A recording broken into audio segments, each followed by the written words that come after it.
Every year during late summer, I visit my grandparents and cousins who live in New Hampshire.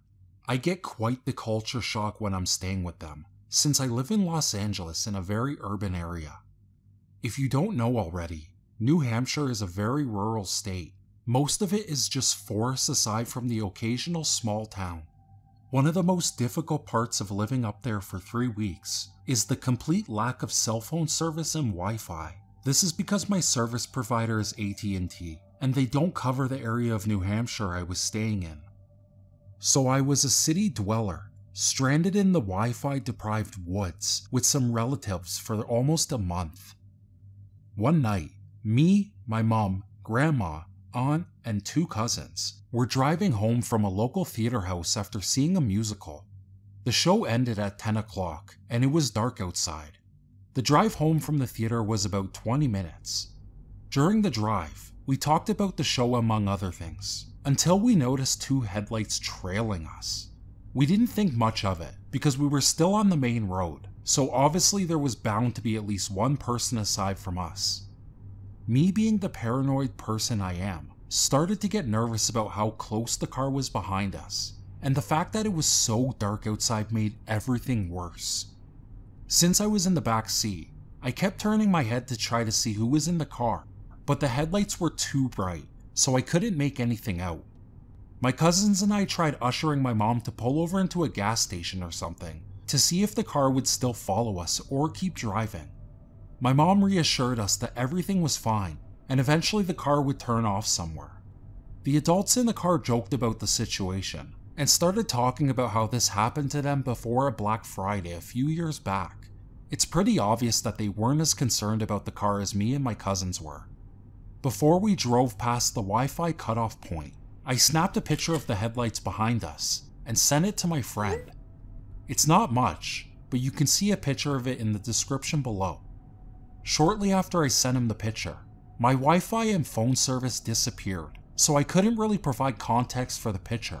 Sending the picture to my friend calmed me down for some reason, so I was fine, until things started to get strange. After we turned into a side road that led to my grandma's cabin in the woods, the car was still on our tail, way too close for comfort. Practically nobody lives in the direction we were going, and there is nothing there that anybody would want to see. No stores, hospitals, hotels. It's just a small one-way winding road through the woods that takes us to a smaller road that leads to my grandma's house. We soon approached the smaller road, and I was relieved to see that after we turned onto the road, the car behind us continued driving down the one-way street, and it was soon gone. I caught a glimpse of the car before I lost sight of it. It was a small Volkswagen Beetle, definitely not the most intimidating car ever, which relaxed me. I felt stupid for worrying so much about something as stupid as a car that happened to be going in the same direction as us. It was around 10:30 p.m. when we got home.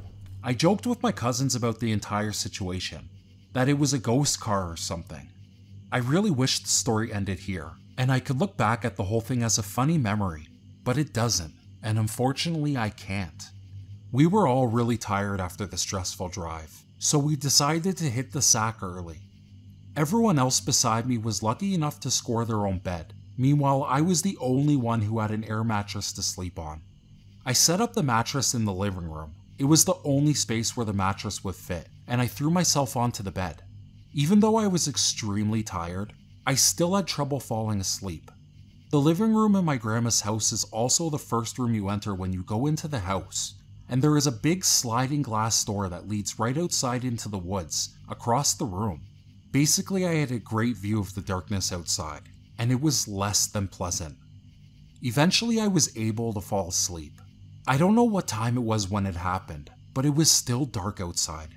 I woke up to the sound of tapping on the glass sliding door. My vision was blurry when I opened my eyes, but as soon as my eyes focused on what was outside the door, I froze. Standing outside, tapping on the door with one finger, was what it looked like a skinny pale man, somewhere between his 40s and 50s. His hair was long and dirty blonde, and he had a beard that looked like it hadn't been shaved in years. He was almost naked, aside from a pair of boxer shorts. He was tall and must have been around 6 feet. As soon as he saw that I was awake, he stopped tapping on the glass and looked at me dead in the eye. I was like a deer in the headlights at that moment. I didn't know what to do. We just stared at each other, motionless. After a few seconds of this, I slowly moved my hand towards my phone while still maintaining eye contact. His gaze turned to my hand. As my hand got closer to my phone, he started frowning in a fake mocking sort of way. I decided I didn't want to look at this guy anymore. I grabbed my phone and jumped off the mattress as fast as I could. I ran down the hallway into my bathroom, and as I did so, I could hear footsteps from the outside running off somewhere. I went to call 911 and was met with a failed call message. In the fit of adrenaline that I had, I completely forgot. I didn't have service.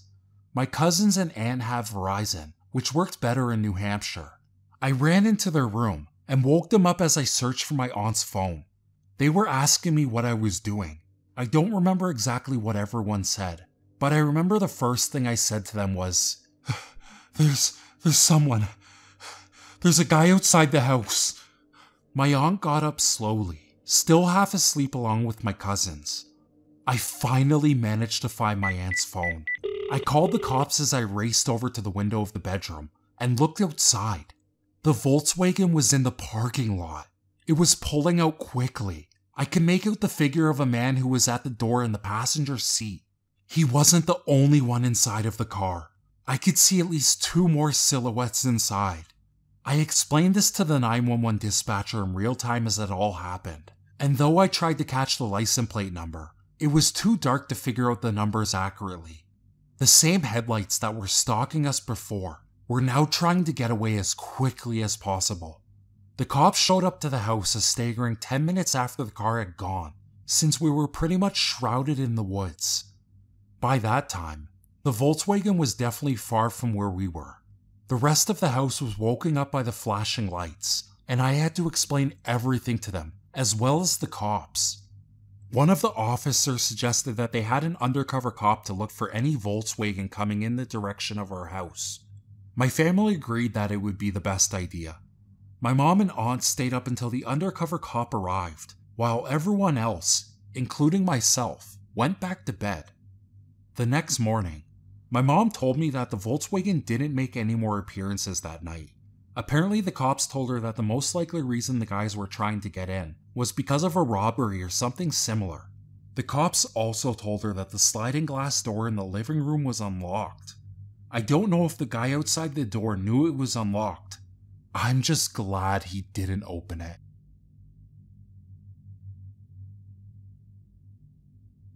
Let's start with a little background information. Ever since I could remember, I've been into the outdoors. Fishing, hunting, camping, and everything in between. My family likes to joke that I was raised by wolves, but to be honest, I kinda wish I was. I've always found myself at peace when I'm alone and cut off from the world, with only nature to keep me company, and hunting has always been the best outlet for me. Not many people truly understand the pure beauty us hunters witness. Being able to watch the sunrise from complete darkness, and seeing it disappear when you're strapped 30 feet up in a tree is something not many people can say they've experienced. It's absolutely breathtaking. But on the evening of December 16th, 2016, things were a lot different. The deer hunting season was winding to a close, and with about 2 weeks left in the season, I was eager to fill any of my buck tags. I was sitting in one of my favorite stands, right in this little creek bed, in between 2 small hills, which the deer followed along to get to a large stand of white oaks, where they like to paw for acorns. It's a heavily traveled trail, and I was expecting a lot of action. I parked the car around 1 PM in the entrance to the state park. This gave me plenty of time to load the muzzleloader, and head into the spot, which was about a 15-minute walk. After getting situated in the stand, I texted my parents to let them know that I'd text them when I got back to the car and was on my way home. With that out of the way, I turned my phone on silent and waited for the deer to move. The first thing I began to notice was that it was eerily silent. Usually you hear birds and squirrels moving around, but they were nowhere near to be found, which I took as a good sign at first. They tend to make a lot of noise, and it's always better to hear the deer coming so you can get ready for a shot. Around 2:30, I started to hear something move around me. I couldn't quite see anything because of the brush and trees around me, but I knew something was coming in. I picked up the muzzleloader. Just as I was doing so, the hard plastic butt of the gun hit the hollow metal of the stand and made a huge clanking sound. The movement around me immediately stopped. Fuck me, I thought. Deer have very good hearing capabilities, and if one was out there, I'm certain they heard that. I proceeded to raise the gun to my lap and waited for the movement to start up again. But before it could, I heard a loud knock on a tree about 50 yards behind me. It sounded like hard wood on wood. I definitely thought it was weird, but you hear a lot of things like that in the woods, especially in a state park. I kinda just brushed it off and kept on waiting. After about 10 minutes, I heard the same sound again. This time it was more to my right and further away. I'm not really sure why, but I started to kind of feel nervous because this rarely ever happens. I know the woods I was in very well, and I was comfortable hunting in them, but something just felt wrong. At this point the sun was setting, prime time for deer hunting. Though I was still shooken up, I wasn't ready to leave and risk spooking any deer, so I stayed put. This is where things started to go downhill. Around 3:30 the movement started up again. It started to my left and was moving right along the trail towards the oaks. I was starting to think maybe it was a deer, until I heard it again. A loud crack of wood on wood. I was freaked out. I had that kind of sixth sense feeling that I wasn't safe. It was getting darker by the minute, and all I really had for defense was a gun that only shot one round, before I had to go through a 2-minute reloading process. In other words, if I was actually in danger and missed, I was fucked. So I did the only thing I thought I could do. I just froze. I sat there while the movement got closer and closer, until it stopped about 30 yards to my left. I couldn't see anything. Sunset was coming fast, and I just wanted to get the fuck out of there. I was about to get on my phone to text someone, when I heard a loud stick snap under a footfall. It was louder than the constant sound of leaves crunching I'd been hearing for the past hour and a half or so, which made me jolt my head up. All movement stopped. It got deadly silent. I looked and listened for about a minute, then took my phone out. Just after I clicked the bright-ass screen on, I heard a loud screech from where the stick had been snapped.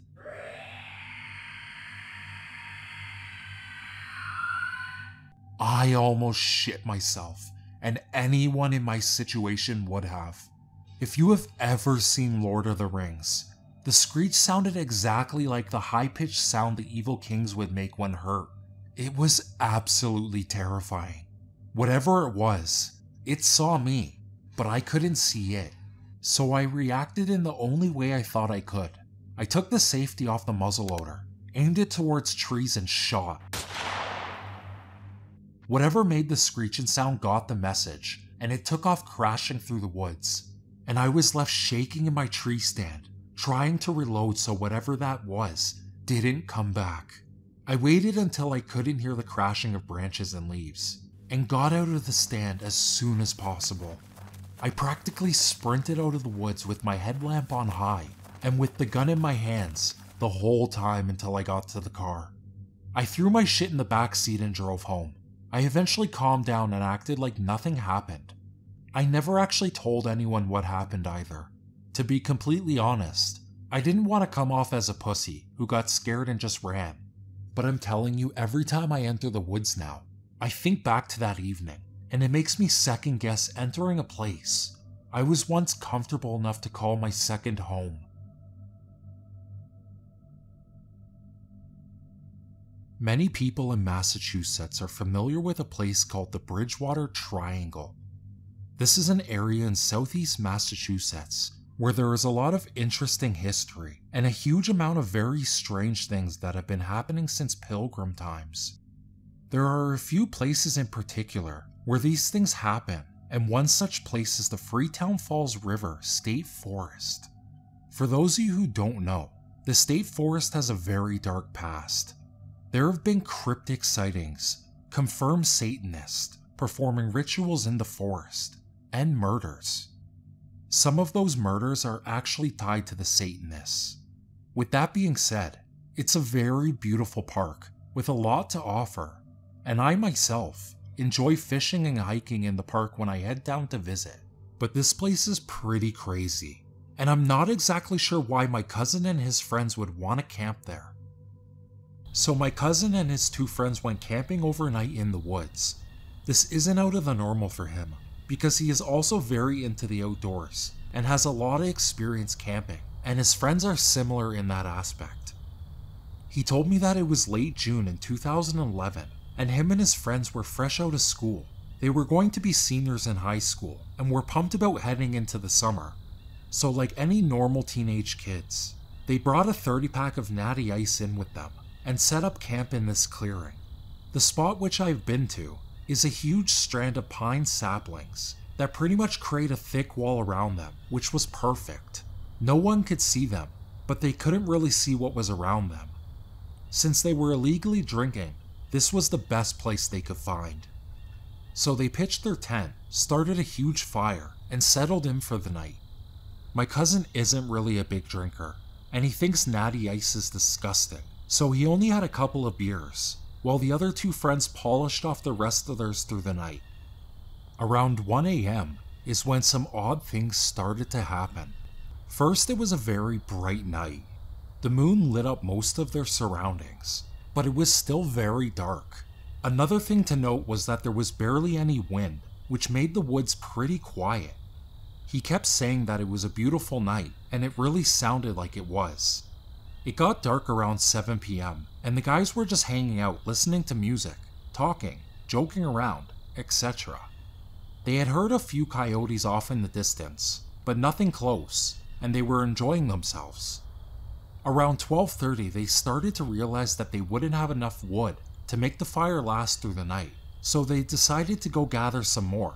One of my cousin's friends was pretty fucked up, so he stayed back at the camp, while the 2 went about 60 yards down the small trail they came in from to gather wood. They started to gather logs and sticks to haul them back up to their camp. After about half hour, maybe more, he said that they saw a blue light off in the distance. He noted that it was pretty weird, because there weren't a lot of people who would be wandering around the state forest at 1 AM, especially not this one. They kinda just brushed it off, and started to take the wood they had back to camp with them, but both guys felt pretty uneasy about the light. On their way back, they were still upbeat and having a good time, but right as they were about to head back into the cluster of pines, they heard a high-pitched screaming coming from the direction of the blue light. He said that it was blood-curdling, and that he has never heard a scream like that before.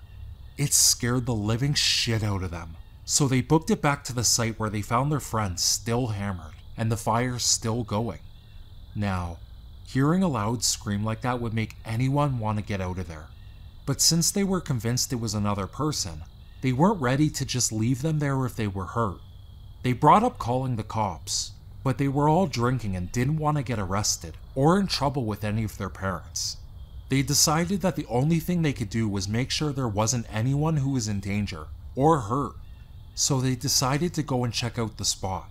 My cousin said they didn't really have much protection, except a folding pocket knife and one of the steak knives they were using for food. So they sharpened some sticks they had gathered and headed out with flashlights in hand. At the edge of the pine saplings, they started searching for the source of the screaming, but they couldn't see anything. They wandered around the area for 15 to 20 minutes and couldn't see shit, so they started to head back when one of my cousin's friends saw the blue light. This time it was in a different spot, but they decided they needed to check it out before heading back to camp, so they ended up walking closer.